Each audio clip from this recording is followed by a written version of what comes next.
There's a lot happening in Tampa right now. You can feel it. New spots opening, established places finding new life, chefs pushing harder, operators trying to break through the noise, and all of it moving fast.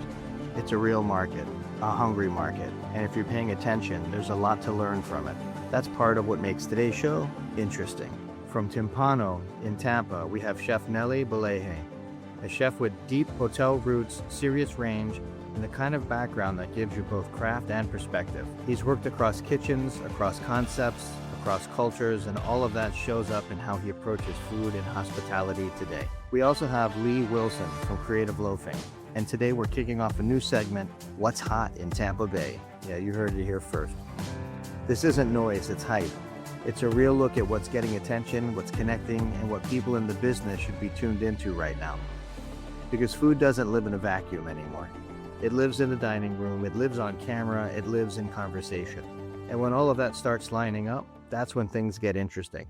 Let's get into it. Chef, welcome to the program. Thank you for having me. I'm really excited to be here today. How was the day today? It's been awesome. I had a great time. Right. I mean, it started yesterday. Let me give a little history. We had our pregame a handful of days ago.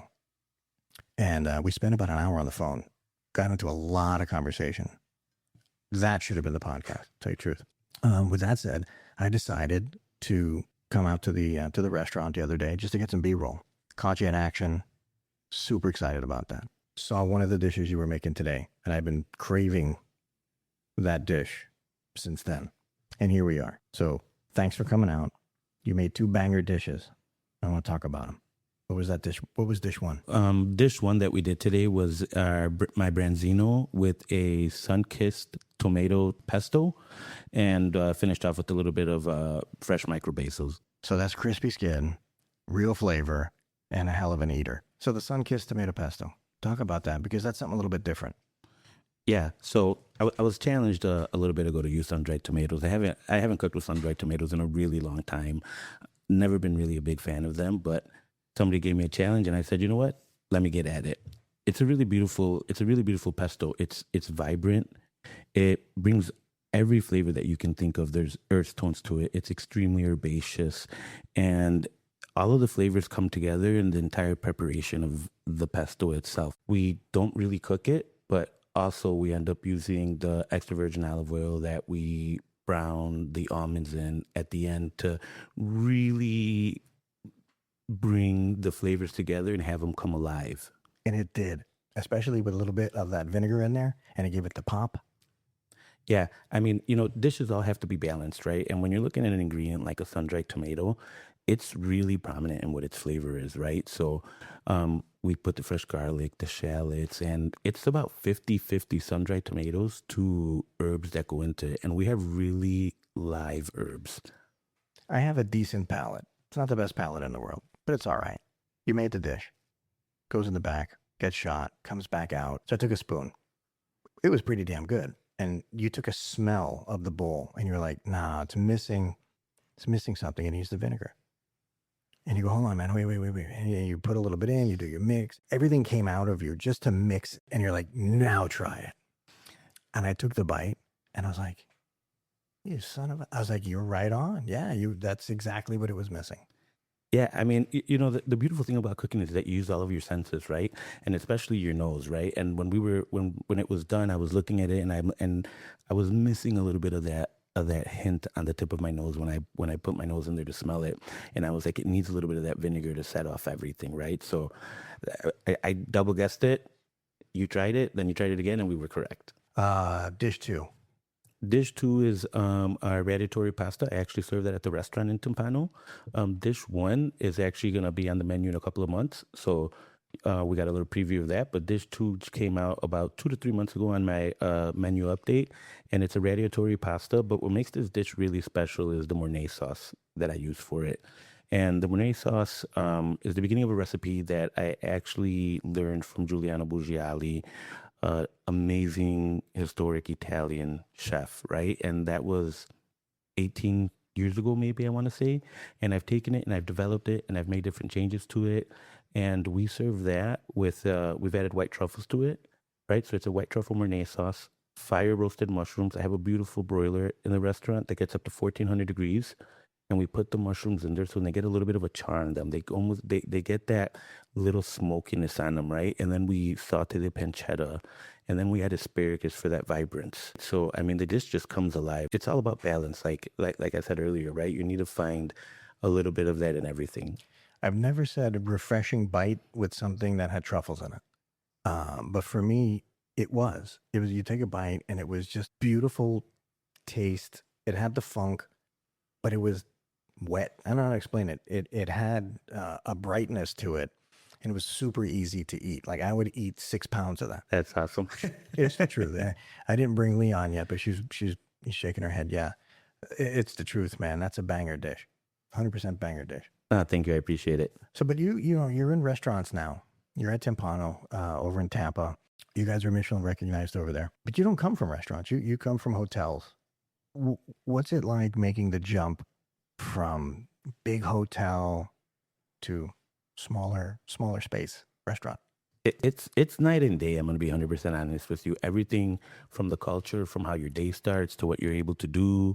You know, in a massive property, before I moved down to Tampa, I was overseeing 11 outlets and 16 kitchens. And I still made it a conscious effort every day to talk to everybody that I worked with, to make sure that I built the right culture, the right rapport, and I made everybody want to come in and believe in the mission and believe in what we were doing, right?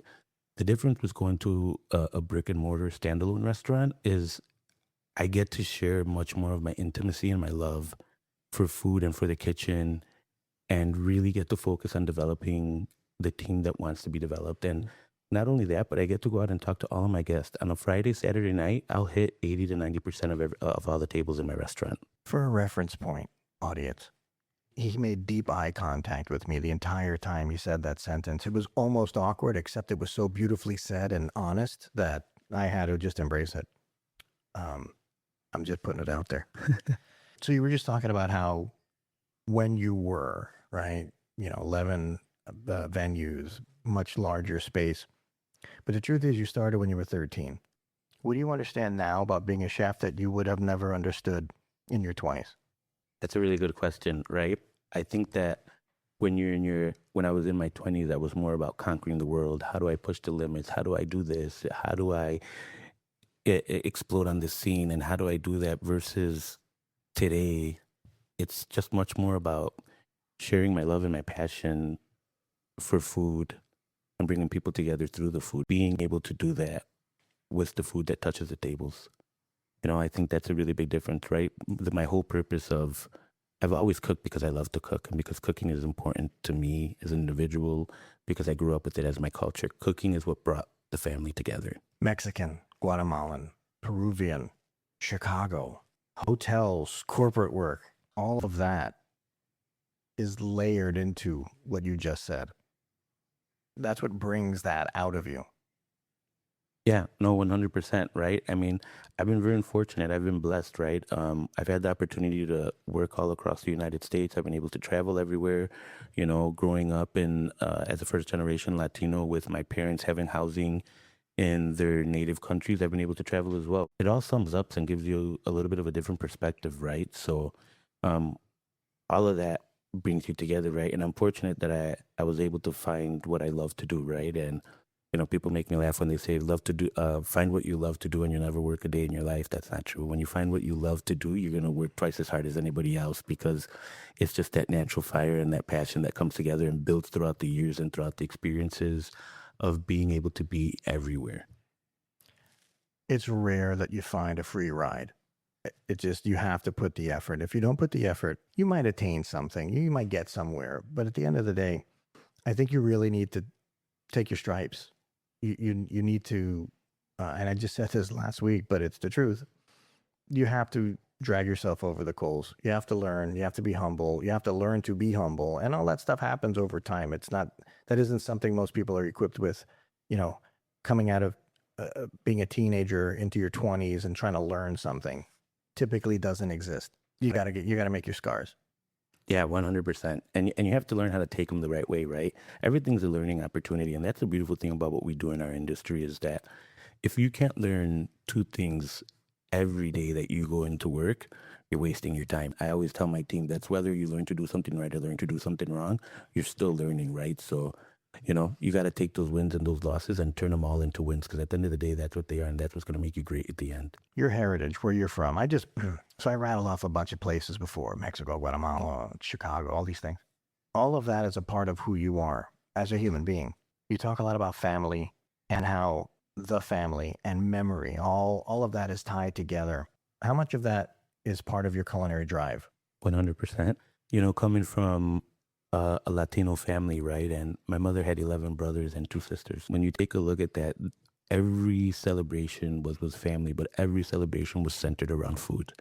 And everybody shared their love. One aunt brought this, another aunt brought this, a certain uncle was able to make this. And when you share that and you grow up with that, and every memory is built around that, right? And I take that with myself, right? And even now, running an Italian restaurant, I mean, I'm by birth half Mexican, half Guatemalan, adopted by Frank Buleje, my amazing dad that adopted me when I was younger, right? And learning, growing up eating Peruvian cuisine. I'm in America running a Michelin recommended Italian restaurant, right? And how does that incorporate into what I'm doing? By making sure that I deliver those same bold, balanced, amazing flavors that I grew up on. I'm not serving pico de gallo in my restaurant, but I gave you a sun-kissed tomato pesto today that hit every aspect of a translation of what a pico de gallo was to me, right? And food should take you back. Food should be nostalgic. It should remind you of a moment and a place that you were at. And that's what it is for me. So when you ask me about my family and it's 100% who I am today. And it's what I try to share with everyone. Support for Walk and Talk Media comes from Metro Food Service Solutions, trusted by kitchens that need storage and workflow that actually does the job. Learn more at metro.com. So you're telling me you're not Italian? I've been mistaken a couple times for Hawaiian or Filipino. Not Italian. Well, I can see the Hawaiian. I can absolutely see the Hawaiian. Filipino almost. You're so close to that, but Hawaiian, dead on for Hawaiian. So there I was. I'm at Timpano. I was shooting B-roll across the street from the restaurant so I can get some establishing shot, the sign, front door and all that. And I see Chef Nelly outside, and he's talking to guests. And I see how he's talking. He's not just standing there, hands in his pocket or something. He's speaking and communicating with his hands. And I noticed it. Chef, you said you love to touch tables. You love to connect with the guests. What is it about that matters so much to you? I get to see their appreciation for my craft, for what I've done, right? So a lot of times when we work in the kitchen and, we don't get that opportunity to go out and talk to the guests, and we don't get an opportunity to see how we impacted someone's day. And I'm going to tell you, what we do with food and being able to deliver that, we deliver experiences, and you need to look at it like that. So when I go out there and I get the opportunity to on top talk to the guests, what did they love, maybe what they didn't love, or I would like to try something different. I'm all about that, right? I tell everyone, if it's not illegal or immoral, I'll do it, right? And if you pay me enough, I might do one or the other. But seeing how happy people are when you're there, it's awesome. That's why you do this, right? That's why you put up with the 12, 14-hour days, 6-7 days a week in a 100-degree kitchen, right? To get to see people smile and enjoy your love language. Food is my love language. So being able to go there and talk to them and see how much they truly appreciate it just drives me to want to be that much better the next day. Leigh Wilson. Hello. Welcome back. Thanks for having me. You set this up with Nelly today. Mm-hmm. Good freaking call. Well, thank you. Yes. We're doing something pretty exciting. I'll talk about it. That's so hot. I love how you're putting your early 2000s Paris Hilton on. You can pry my millennial culture from my cold, dead fingers. I told you to bring the Von Dutch hat. I really did. I told you. I said, bring the Von Dutch hat. I still own it. I realize now if I would have held on to the majority of my wardrobe from that time, I could just pop up a tent at Indy Flea and pay for rent in one day. It totally just came back around again. 100%. It just came back. My wife was talking all about it. Yeah. Yeah. I just bought a skirt that I used to own about 20 years ago for 3 times the price. And I paid it. So we're doing a new segment. So Leigh Wilson, if you don't know, Creative Loafing, she's their marketing and event director. And we're also now starting a new segment on the show called What's Hot in Tampa Bay. I'm really excited about this because I'm pretty tuned in to the food scene in Florida, Central Florida, Tampa, Orlando, whatnot. I found somebody who's more tuned in than me. So basically, the cadence is going to be every 2 weeks. Lee's going to come in and she's going to have a handful of restaurants, eateries, hotels, the whole 9 yards. Where to go, what's hot, what to do, and I am here for it. And I think today you even have you're ready to go today, right? Oh, totally. Oh my God, I love this. All right, let's real quick jump into that. What did you bring? Okay, so there's three things, because it's not just about the restaurants or the hotels. It's also, we have so many events going on right now, and especially so many events that are always centered around food and drink. We just had our Tequila and Tiki Takedown, which used to be Margarita Wars. So look out for that in 2027. But it's about the events too. And the events that we have coming up. This is probably one of my favorite to attend. It's Tampa Bay Food and Wine. And it is amazing. There's a bunch of different events going on within that. You have to go check out the whole thing to go through all the events. There's like different dinners that happen. And then they have a breakfast with heroes where they honor all of the heroes of Tampa Bay and the police department and fire department, EMS. But my two favorites are the Chef Showdown, which Nelly is competing in for the second year in a row, third? This is my second year. Okay. Second year in a row. And then the grand tasting. And the grand tasting it takes over the entire park of Curtis Higson Park. And it's an all-inclusive ticket for that. And they have so many things going on. You cannot possibly physically eat and drink everything that's in there. I know. I've tried. I failed, but I've tried. It's so good. They even had last year, they had like an espresso martini station. And I think me and my girlfriends just like lived there for the majority of the day. Because you say espresso martini and we come running. So that's something that like I'm really looking forward to attending. I love it every year. I go every year. But the Chef Showdown is like really special because it's a little bit more of an intimate event. These guys bring their A game to this. They treat it like a WWE SmackDown. There are introductions, there's mariachi bands, there's confetti if you can get away with it. There's girls holding sparklers, there's signs, like everything for the introductions to this. And they have different showdowns too. There's like Battle Barbecue, Battle Surf and Turf, Battle Pasta, Battle Truffle. And there's some real tension amongst these chefs too. Oh, it is.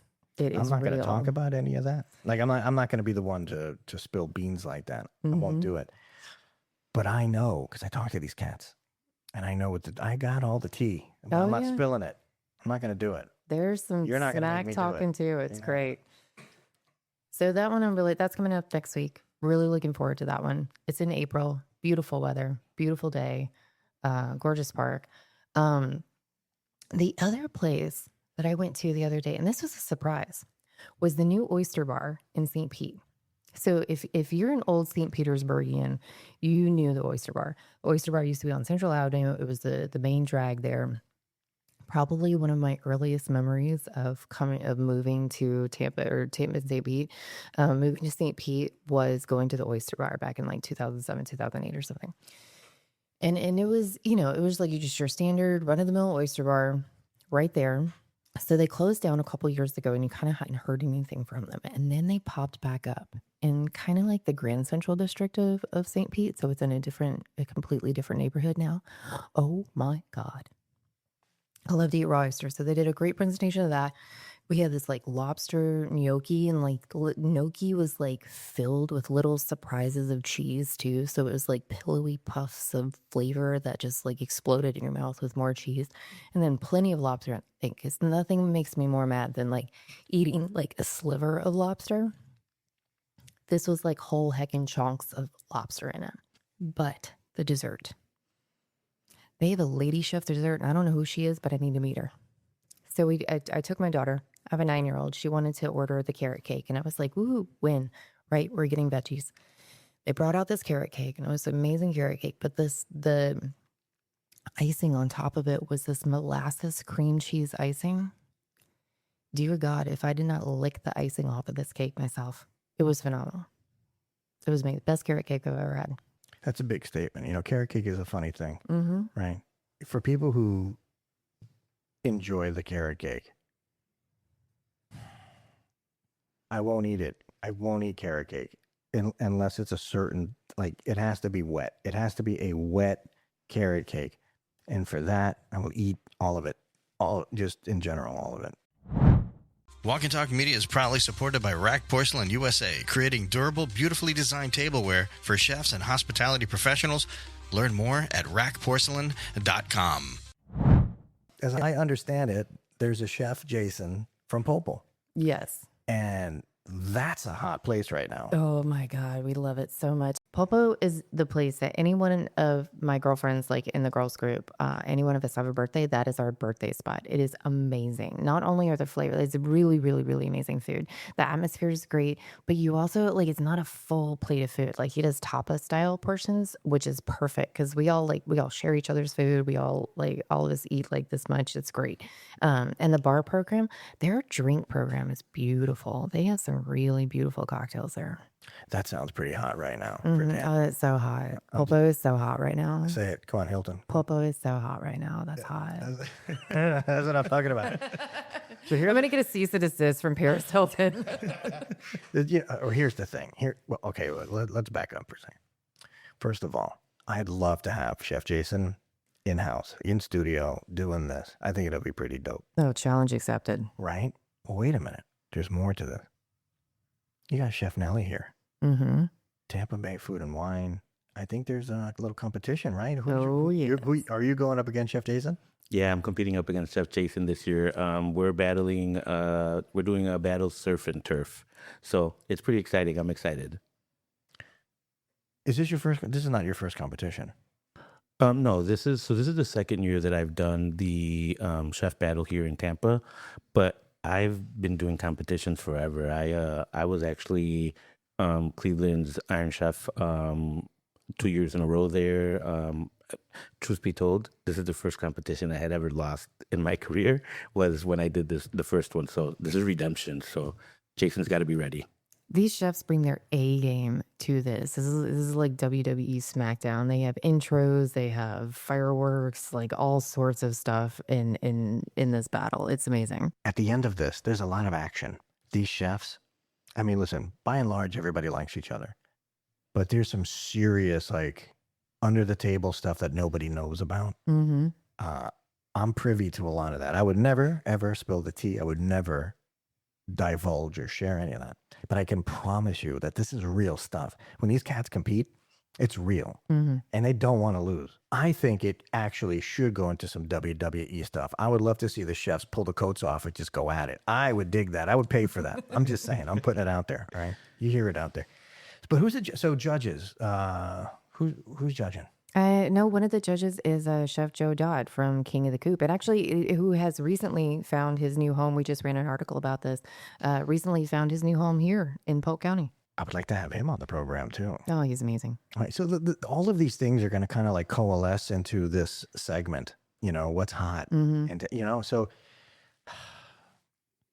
and Polk County counts as far as I'm concerned. I know it's not like Tampa Bay, right? But it's right there.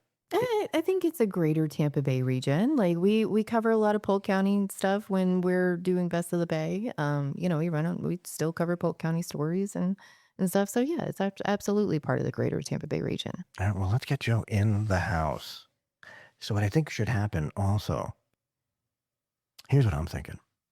My mind is spinning right now. We get Chef Jason in here from Popol, right? How do you like how I pronounce that? I'm okay, right? It's all right. Yeah, It's all right. Not bad for a white guy, right? Pulpo, jalapeno, jalapeno. Jalapeno. It's close. Quesadilla? No? Yeah, there you go. Fajitas. Pico de Gallo. And you know what's the equivalent to it, which is even more funnier? That when you walk into the cooler and you look at prep and you get to read, it's no longer jalapenos, right?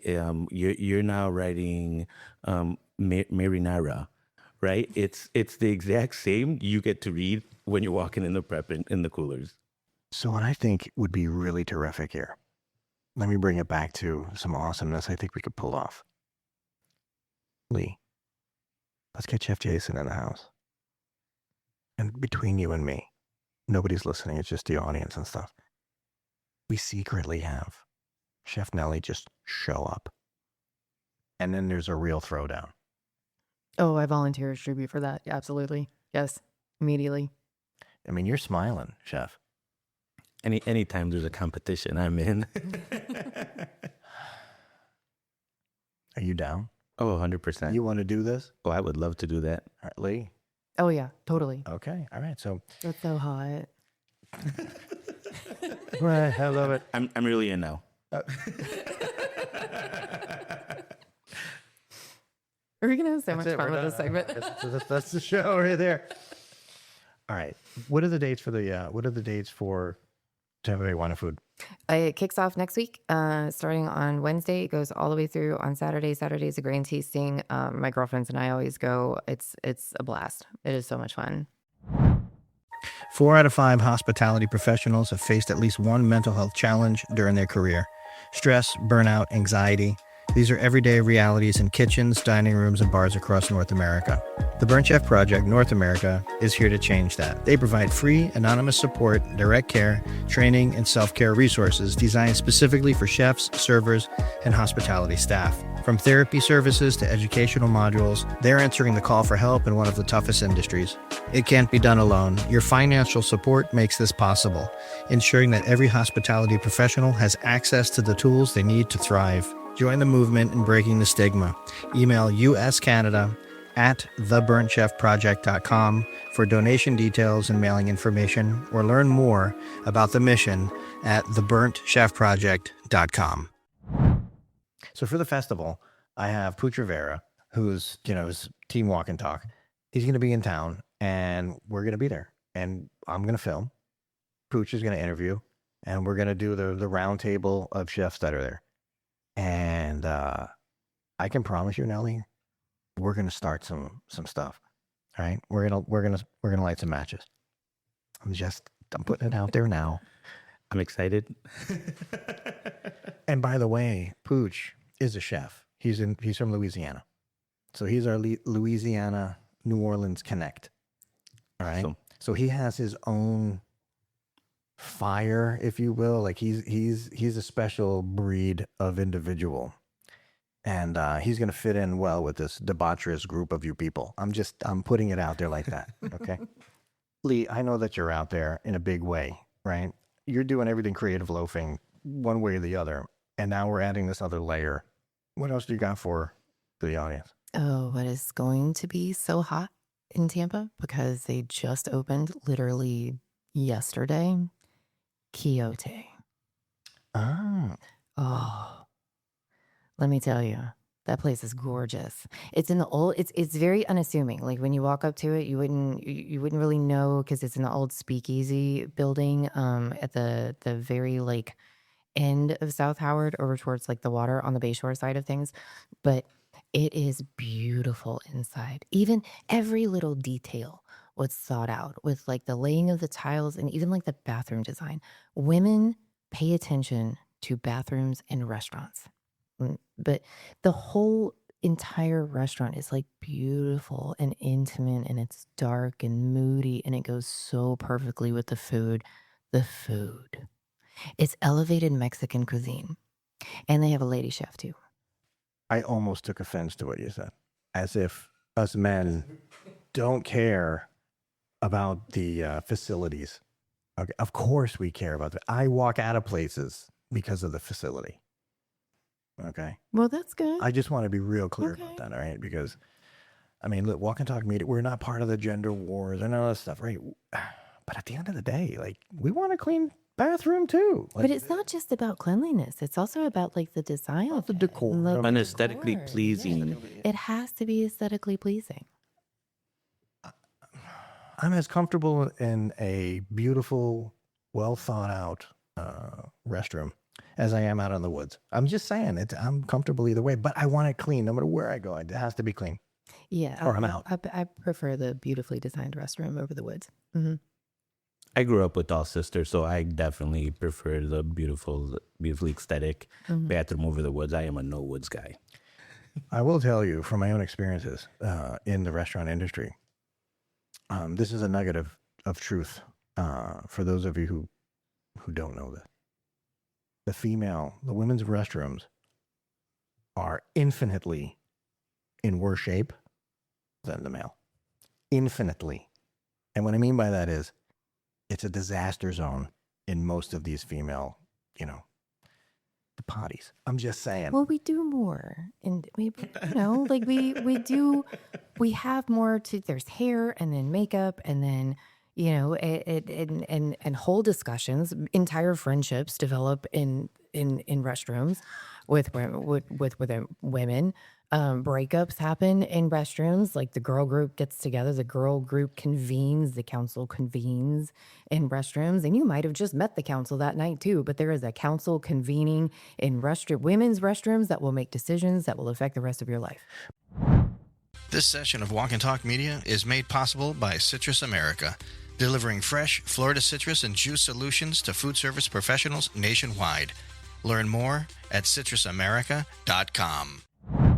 Most fellas, they can't go if another person walks up next to them in the stall next to them. Okay, get right back up. Can't go. Right. There is none of this herd mentality communication sort of role. Doesn't happen. Doesn't exist.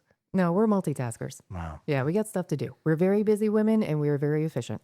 Okay. All right. So basically, what you're saying is it has to be, designed, beautiful, aesthetic. Dare I say, like somebody needs to go in there and make sure it's capped up every hour. Okay. I'm just putting it out. Oh, I can do an entire series on ladies' rooms in restaurant. I think we should explore that. Oh, I'm down. That's so not hot.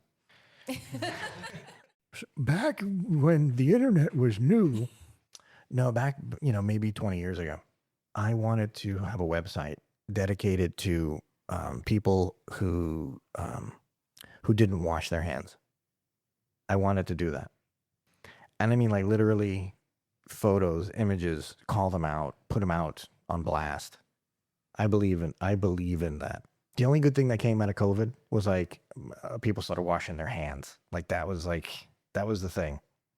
For a short while. Yeah, not anymore. Not anymore. I am done shaking hands. Oh, it's bumps all and you might be lucky if I know you, we're cool, but it is gross. Timpano. Michelin recommended 2025 and 2026. How are you guys gearing up for that? We're sticking true to who we are, right? We make everything in-house from scratch, right? We're really looking at a way to gear up our brunches and our lunches by being innovative and continuing to educate the palate here in Tampa. You and I had conversation about where the culinary scene is and where it's heading and where it's come from. And Tampa is one of those cities where it's been about 5-7 years that it's really started to take off when you take a look at it, right? So there's still a lot of educating and gaining trust in the guests and the locals that are from Tampa, right? And, when you say, what is it that we're doing? How are we gearing up? I think when you look at my radiatori dish today, we had the conversation. The original radiatori dish was phenomenal. It was this super high-end miso roasted mushroom, blah, blah, blah, blah, blah, blah, delicious, right? Bottom seller. I'm an Italian restaurant. It doesn't matter. I had 0 white sauces on any of my pastas. And I challenged myself, how am I going to make a dish that is equally, if not better, than all of the other dishes on my menu? And we did it today. And I put it out here for you guys to taste, right? And it's now our number 2 or number 3 best-selling pasta dish on the menu.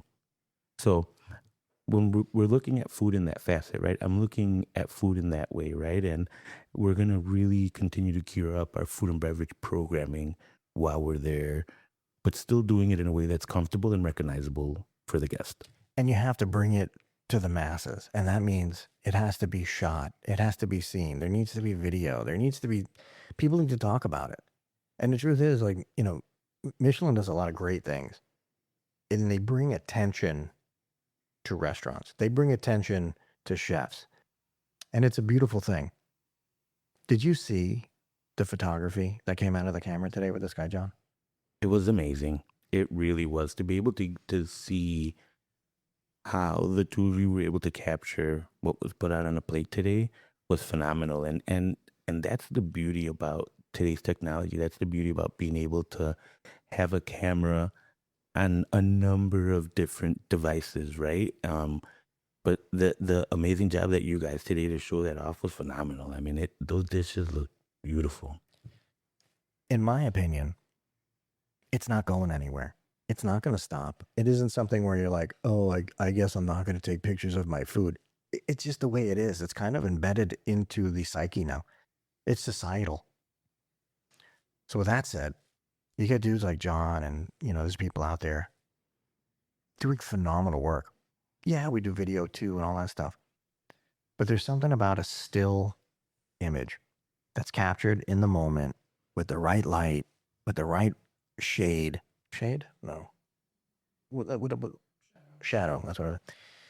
With the right shadow that makes that dish live forever.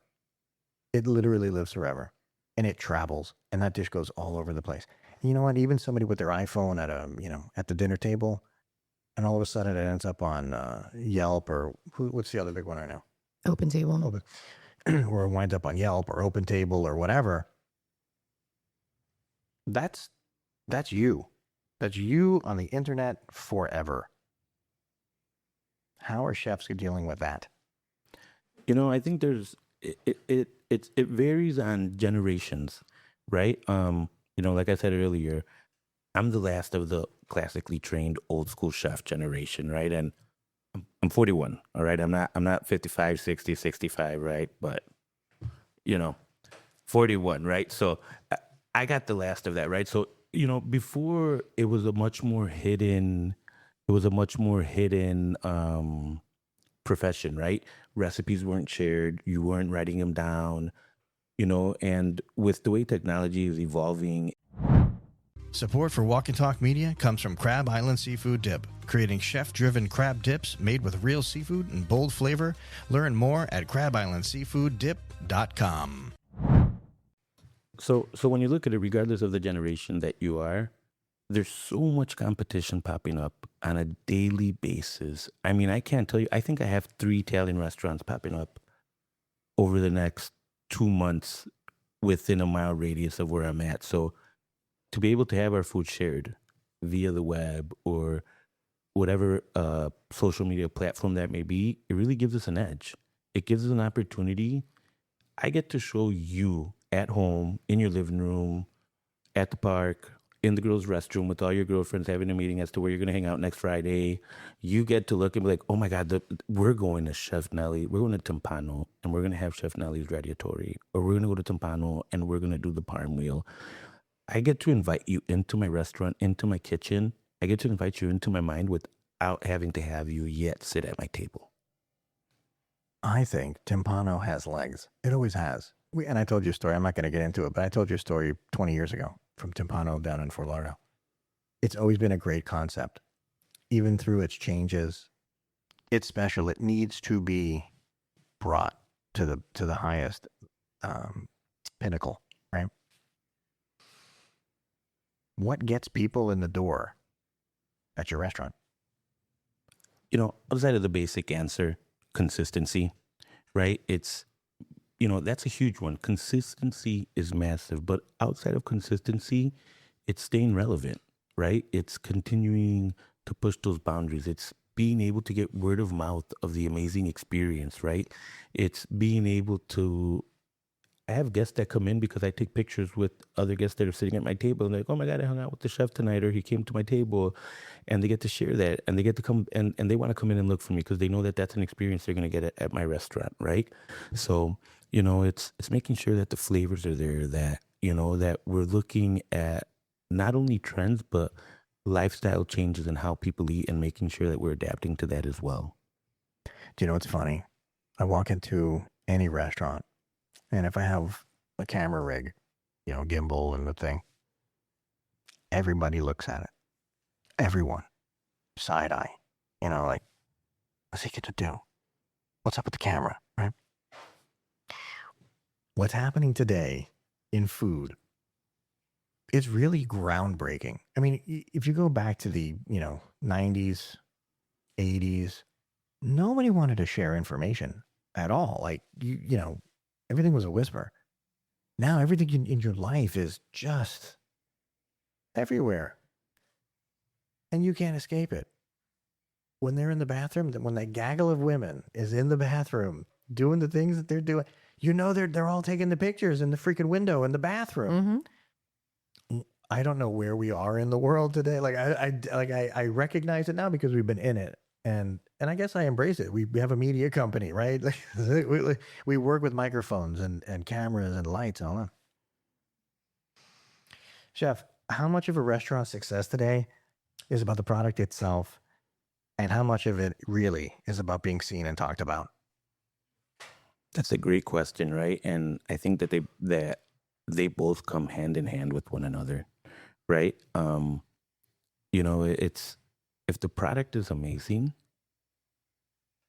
the people who enjoyed that amazing experience are going to want to share that. I can't break it down by a percentage, but it's extremely, extremely important to be able to have them both balanced out well. It has to be important, Leigh. Absolutely. One does not exist without the other. They are 100% mutually exclusive. And that's why I brought up when people see me with the camera, they want to know, where's this going? Mm-hmm. Where am I going to find this? Why Hey, are am you I doing on? this? Like that's the nature of it. All right, look, today was really awesome, Chef. You can throw down, my man. Let's do this. How do people find you? They can find me on Instagram at at chef_Nelly B. And what's Timpano's? Timpano's is at Timpano Hyde Park on Instagram. Miss Hilton, I mean Leigh, how are people finding you? On Instagram and now TikTok.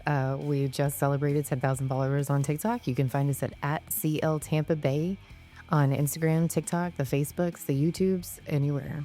Oh my God, I love it. 10,000. Congratulations. Yeah, thank you. That's a big deal. Yeah. That's a big deal. All right, listen, I'm looking forward to our next segment. We got a lot more stuff coming up. We're going to do food and wine. You're going to be on again soon. John, you're awesome. Oh yeah, we are out.